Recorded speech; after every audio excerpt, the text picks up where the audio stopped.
कथित मद्य धोरण घोटाळा प्रकरणी ईडीकडनं दिल्लीचे मुख्यमंत्री अरविंद केजरीवाल यांना अटक करण्यात आलेली आहे। दिल्ली उच्च न्यायालयानं अरविंद केजरीवाल यांना अटकपूर्व जामीन देण्यास नकार दिलेला होता आणि त्यानंतर ईडीनं त्यांना अटक केलेली आहे।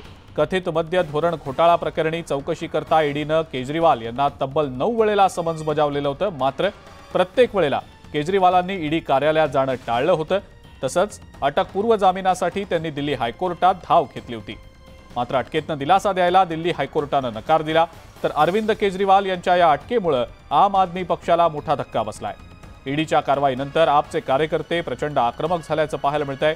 या अटकेच्या विरोधात आपनं सुप्रीम कोर्टातही धाव घेतलेली आहे। या प्रकरणी लवकरात लवकर सुनावणी घेतली जावी अशी मागणी केजरीवालांच्या वकिलांनी केलेली आहे। सुप्रीम कोर्टात सरन्यायाधीश चंद्रचूड यांच्या कोर्टात सुनावणी लवकर घेण्याची मागणी करण्यात येणार आहे। तर काँग्रेस नेते राहुल गांधी आज सकाळी अरविंद केजरीवाल यांच्या कुटुंबियांची भेट घेणार आहेत। राहुल गांधींनी रात्री फोनवर अरविंद केजरीवालांच्या कुटुंबियांशीही संवाद साधला।